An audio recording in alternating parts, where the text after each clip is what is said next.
नमस्कार मित्रांनो, आजच्या नवीन व्हिडिओमध्ये आपलं स्वागत आहे। मी अँकर हनुमंत पांचाळ। तर आपल्याला घेऊन आलो महाराष्ट्रातील नांदेड जिल्ह्यातील कंधार शहरात वसलेल्या भुईकोट किल्ल्याचं दर्शन करायला। चला तर मग माहिती घेऊया। या किल्ल्याचे बांधकाम राष्ट्रकुल राजा तिसरा यांनी सुरू केले होते। नंतरच्या काळात हा किल्ला जिंकणाऱ्या वेगवेगळ्या राज्यांनी या किल्ल्याची बांधकाम भर घालण्याचे काम केले। इसवी सन 1403 साली तुघलकाने वारंगळ जिंकल्यानंतर कंधार त्याच्या आधिपत्याखाली आले। राष्ट्रकुल घराण्यात हा किल्ला राजधानी होता। हा किल्ला 15 एकरात असून त्याच्या भोवती खंदक आहे।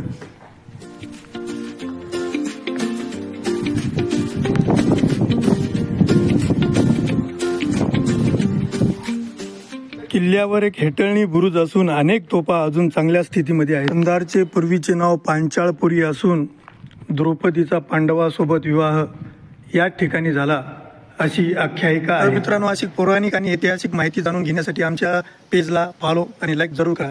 धन्यवाद।